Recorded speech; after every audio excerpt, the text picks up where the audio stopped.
ಅಖಿಲೇಶ್ ಯಾದವ್ಗೆ ಉಲ್ಟಾ ಹೊಡೆದ ರಾಮಬಾಣ. ನೂರಾರು ಕೋಟಿ ವಕ್ಫ್ ಆಸ್ತಿ ಲೂಟಿ ಹೊಡೆದ ಆರೋಪ. ಮುಸ್ಲಿಂ ಮೌಲವಿಯಿಂದಲೇ ಮುಖ್ಯಮಂತ್ರಿ ಯೋಗಿಗೆ ಪತ್ರ. ತಪ್ಪಿತಸ್ಥರಿಗೆ ಕಠಿಣ ಶಿಕ್ಷೆ ಕೊಡಿಸಲು ಆಗ್ರಹ. अगर वक्फ बोर्ड में करोड़ों नहीं अरबों और खरबों की चोरी सामने नजर आएगी. ರಾಮ ಮಂದಿರ ಹುಂಡಿ ಲೂಟಿ ಹಗರಣ ಬಯಲಿಗೆ ಬರ್ತಿದ್ದಂತೆಯೇ ವಿರೋಧ ಪಕ್ಷಗಳ ವಾಗ್ದಾಳಿ ತಾರಕ್ಕೇರಿದೆ. ಅದರಲ್ಲೂ ಮುಖ್ಯವಾಗಿ ಸಮಾಜವಾದಿ ಪಕ್ಷದ ನಾಯಕ ಹಾಗೂ ಮಾಜಿ ಸಿಎಂ ಅಖಿಲೇಶ್ ಯಾದವ್ ಅವರಂತೂ ಈ ಹಗರಣವನ್ನು ಹೇಗಾದರೂ ಮಾಡಿ ಮುಂದಿನ ಚುನಾವಣೆಯ ಮುಖ್ಯ ವಿಷಯವನ್ನಾಗಿ ಮಾಡಿಕೊಂಡು ಇದರ ಲಾಭ ಪಡೆಯಲು ಹವಣಿಸ್ತಾ ಇದ್ದಾರೆ. ಆದರೆ ಈಗ ದಿಢೀರಾಗಿ ಅವರೇ ಆರೋಪಗಳೇ ಅವರಿಗೆ ತಿರುಗುಬಾಣವಾಗೋ ಸಾಧ್ಯತೆಗಳು ಕಾಣಿಸಿಕೊಂಡಿವೆ. ಸಮಾಜವಾದಿ ಪಕ್ಷದ ಆಡಳಿತದಲ್ಲಿ ನೂರಾರು ಕೋಟಿ ರೂಪಾಯಿಗಳ ವಕ್ಫ್ ಆಸ್ತಿ ಲೂಟಿಯಾಗಿದೆ ಅನ್ನೋ ಗಂಭೀರ ಆರೋಪ ಕೇಳಿಬಂದಿದೆ.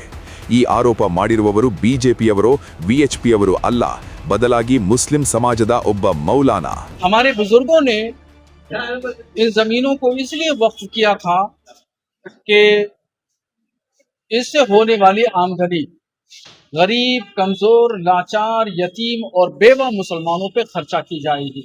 मगर ऐसा न हो करके इससे होने वाली आमदनी अपने जाती मकसद में खर्चा की जाने लगी.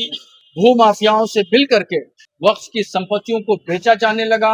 और ये सबसे ज्यादा ये काम जो उरूज पे हुआ वो समाजवादी पार्टी के शासनकाल पे. मुलायम सिंह यादव 3 बार मुख्यमंत्री रहे, अखिलेश यादव 1 बार मुख्यमंत्री रहे. और इस सभी दौर में आजम खान ಅಲ್ಪಸಂಖ್ಯಾಕ और वक्फ मंत्री रहे. ಇವರು ಆಲ್ ಇಂಡಿಯಾ ಮುಸ್ಲಿಂ ಜಮಾತ್ನ ಅಧ್ಯಕ್ಷ ಮೌಲಾನಾ ಶಹಾಬುದ್ದೀನ್ ರಿಜ್ವಿ ಬರೇಲ್ವಿ. ಹಿಂದಿನ ಮುಲಾಯಂ ಸಿಂಗ್ ಹಾಗೂ ಅಖಿಲೇಶ್ ಯಾದವ್ ಆಡಳಿತದಲ್ಲಿ ಬಡ ಮುಸ್ಲಿಮರ ಅನುಕೂಲಕ್ಕಾಗಿ ನೀಡಲಾಗಿದ್ದ ನೂರಾರು ವಕ್ಫ್ ಆಸ್ತಿಗಳು ಸಮಾಜವಾದಿ ಪಕ್ಷದ ಮುಖಂಡರ ಪಾಲಾಗಿವೆ ಎಂದು ಆರೋಪಿಸಿದ್ದಾರೆ.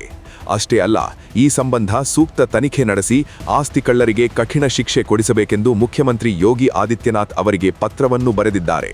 और इनके दौर में खूब करप्शन का उरूज रहा. इसलिए मैंने मुख्यमंत्री योगी आदित्यनाथ जी को ये पत्र लिख करके मैंने मांग की है कि पूरे समाजवादी पार्टी के शासनकाल में वक्फ बोर्ड की द्वारा जो वक्फ की संपत्तियों को बर्बाद किया गया, खुर्दबुद किया गया, भूमाफियों के हाथों बेचा गया, उसकी जांच कराई जाए. ನಮ್ಮ ಹಿರಿಯರು, ಬಡವರು, ಅನಾಥರು ಮತ್ತು ವಿಧವೆಯರಿಗೆ ಸಹಾಯವಾಗಬೇಕು, ಶಾಲೆ, ಹಾಸ್ಪಿಟಲ್, ಮಸೀದಿಗಳನ್ನು ಕಟ್ಟಬೇಕು ಎಂಬ ಆಶಯದಿಂದ ವಕ್ಫ್ ಆಸ್ತಿಗಳನ್ನು ನೀಡಿದ್ದರು. ಆದರೆ ಸಮಾಜವಾದಿ ಪಕ್ಷದ ನಾಯಕರು ಮತ್ತು ವಕ್ಫ್ ಬೋರ್ಡ್ನ ಅಧಿಕಾರಿಗಳು ಜಂಟಿಯಾಗಿ ಈ ಆಸ್ತಿಗಳನ್ನು ಲೂಟಿ ಮಾಡಿ ತಮ್ಮ ಸ್ವಂತಕ್ಕೆ ಅರಮನೆಗಳನ್ನು, ಶಾಪಿಂಗ್ ಕಾಂಪ್ಲೆಕ್ಸ್ಗಳನ್ನು ನಿರ್ಮಿಸಿಕೊಂಡಿದ್ದಾರೆ ಎಂದು ಮೌಲಾನಾ ಆಪಾದಿಸಿದ್ದಾರೆ. ಇತರ ಮುಸ್ಲಿಂ ಧರ್ಮಗುರುಗಳಿಂದಲೂ ತನಿಖೆಗೆ ಆಗ್ರಹ. ಮೌಲಾನಾ ಶಹಾಬುದ್ದೀನ್ ಅವರ ಈ ತನಿಖೆಯ ಬೇಡಿಕೆಗೆ ಇತರ ಧರ್ಮಗುರುಗಳಾದ ಮೌಲಾನಾ ಯಾಕೂಬ್ ಅಬ್ಬಾಸ್ ಮತ್ತು ಮೌಲಾನಾ ಶೌಫ್ ಅಬ್ಬಾಸ್ ಕೂಡ ಬೆಂಬಲ ಸೂಚಿಸಿದ್ದಾರೆ. ಕಳೆದ 15-20 ವರ್ಷಗಳಿಂದಲೂ ವಕ್ಫ್ ಮಂಡಳಿಗಳಲ್ಲಿ ಭ್ರಷ್ಟಾಚಾರ ನಡೆಯುತ್ತಿದೆ. ಇದರ ವಿರುದ್ಧ ಸಿಬಿಐ ತನಿಖೆ ಅಥವಾ ನಿವೃತ್ತ ನ್ಯಾಯಾಧೀಶರ ನೇತೃತ್ವದಲ್ಲಿ ಸಮಿತಿ ರಚಿಸಿ ತನಿಖೆ ನಡೆಸಬೇಕು, ತಪ್ಪಿತಸ್ಥರನ್ನು ಜೈಲಿಗಟ್ಟಬೇಕು ಎಂದು ಅವರು ಯೋಗಿ ಸರ್ಕಾರಕ್ಕೆ ಮನವಿ ಮಾಡಿದ್ದಾರೆ. ಇನ್ನು ಕೆಲವೇ ತಿಂಗಳಲ್ಲಿ ಉತ್ತರ ಪ್ರದೇಶ ವಿಧಾನಸಭೆಗೆ ಚುನಾವಣೆ ನಡೆಯಲಿದೆ. ಚುನಾವಣೆಯನ್ನು ದೃಷ್ಟಿಯಲ್ಲಿಟ್ಟುಕೊಂಡು ರಾಮ ಮಂದಿರ ವಿಷಯದಲ್ಲಿ ರಾಜಕೀಯ ಮಾಡುತ್ತಿದ್ದ ಸಮಾಜವಾದಿ ಪಕ್ಷ ಈಗ ಈ ದಿಢೀರ್ ಬೆಳವಣಿಗೆಯಿಂದ ಕಂಗಾಲಾಗಿದೆ. ಮಂದಿರದ ಹುಂಡಿ ಲೂಟಿ ಹಗರಣದ ವಿಚಾರವನ್ನು ಎಲ್ಲರಿಗಿಂತ ಮುಂಚೆ ಎತ್ತಿ ಯೋಗಿ ಸರ್ಕಾರಕ್ಕೆ ಟಾಂಗ್ ಕೊಡ್ತಾ ಇದ್ದ ಅಖಿಲೇಶ್ ಯಾದವ್ ಈಗ ಕಕ್ಕಾ ಬಿಕ್ಕಿಯಾಗಿದ್ದಾರೆ.